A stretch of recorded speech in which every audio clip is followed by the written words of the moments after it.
Hello, welcome back to 10 at 10. My name is Michael Ramage. I'm the director of the Cyber Education Research Center here at Murray State University, and welcome back to 10 at 10. 10 at 10 is brought to you through a partnership between Murray State University, Sprocket, West Kentucky, and KY Innovation.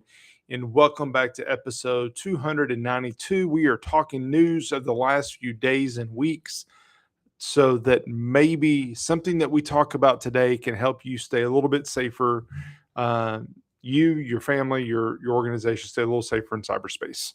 So with that, it is an even number episode. So we are getting back into the news.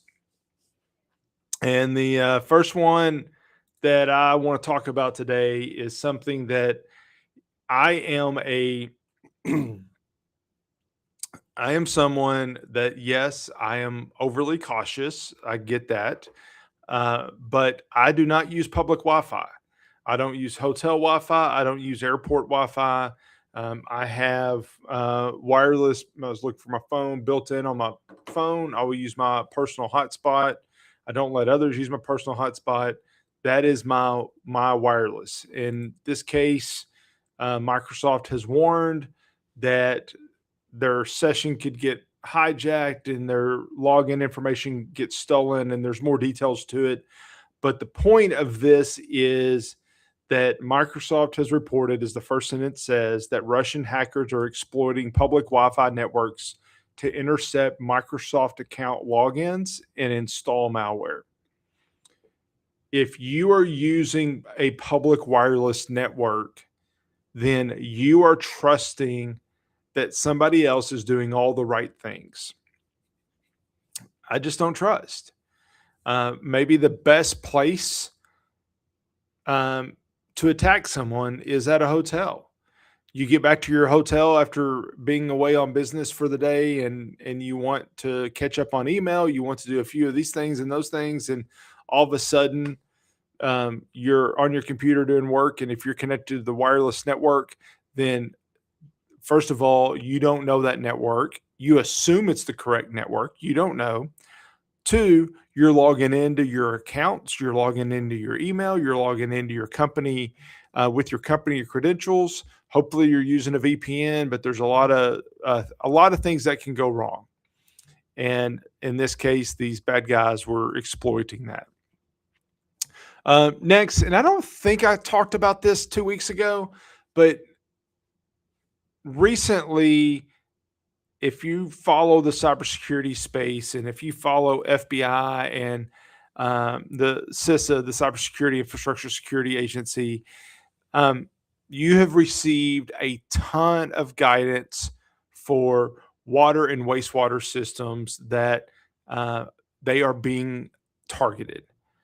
Nation states are targeting Iranian, I think is the country allegedly linked to Iranian hackers. But Iran is attacking our critical infrastructure, in particular water, wastewater systems. Why does that matter? First of all,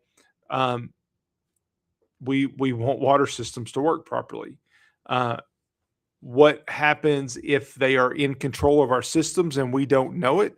Then what are the chemicals being put in or not put in? And there's a lot that is bad. And so, this is one of those areas that we are worried about, that we are continually looking at what is going on with our critical infrastructure, what needs to go on with our critical infrastructure, how do we protect it? In the water system standpoint, what they're talking about are programmable logic controllers. So they are systems that when they were originally designed many years ago, it wasn't something that was going to be connected to the internet. It wasn't something that mattered. It was just, how do you run these industrial control systems? Well, now these systems are connected to the internet. Now these systems are integrated with a bunch of other stuff, but in many cases, they're still not being secured the right way. This is asking you to secure it the right way. So whether it is your water wastewater system, whether it's a power grid, whether it's a manufacturing facility, if you're using PLCs, zero trust is the term. meaning that you have to authenticate to get access to those PLCs, and if you can, you don't even connect it to the internet. So that would be the optimal way.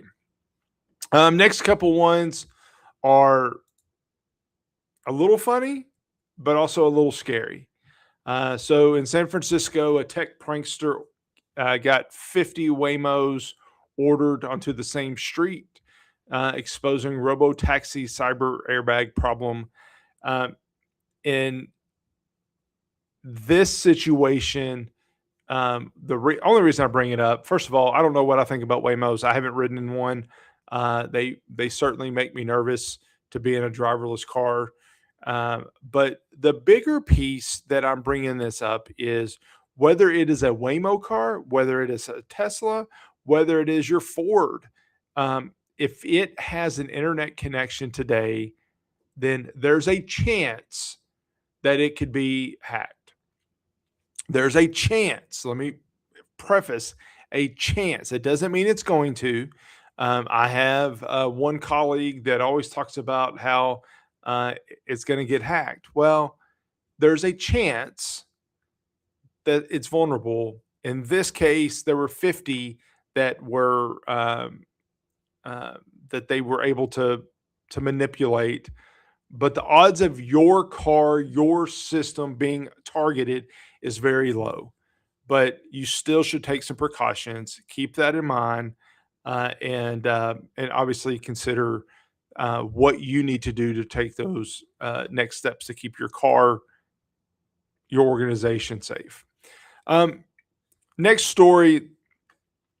All right, if you're this past week was DEF CON and Black Hat, and these are conferences that typically have a lot of security people that may do offensive things. That sometimes they're even criminals that show up that are hackers. But Black Hat and DEF CON were this past week in Vegas. So that's the first piece. What you should also know is that if you're going to DEF CON, if you're going to Black Hat, then you need to be aware of your surroundings. Excuse me. So if you're going to be on that system, or if you're going to be near that event or on your way to that event, then or leaving that event, you should keep an idea or have an idea that something bad could happen, and keep on your your spidey senses out to watch for it.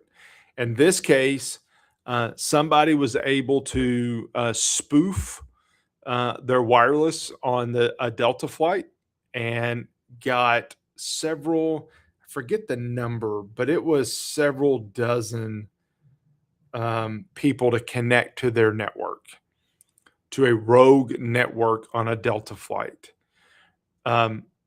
Again, whether it's a hotel, whether it's coming back from DEF CON, public Wi-Fi has danger. And in this case, it might even look like a network that it should have had. But it's a masquerade. It's fake. It is probably doing this just to see if they could do it, just being a turd. But there also could be some negative impacts on it. So, you've got to keep alert no matter where you are, whether you're on a flight, whether you're at a hotel, whether you're at your home. You got to stay alert and make sure that you're keeping an eye out for what might be. If it doesn't feel right, if you have an inkling in your mind that maybe it's not a good idea to connect to the wireless network on a flight leaving a hacker conference, maybe go with that gut instinct. All right. I could go over more. We've had a lot of talk lately about AI agents getting out of their bounds and getting, during testing, breaking loose, and a bunch of different things that I could go over, and maybe we'll talk about that in another episode. But for now, if you have questions, if there is anything that I can do to help you, please reach out. If you're wanting to talk about governance with AI, because that's part of what the challenge is, please reach out. I'm happy to talk. I'm happy to help. And as always, thank you for listening at 10 to 10. And I'll see you next week back here on 10 to 10. Thank you. Bye.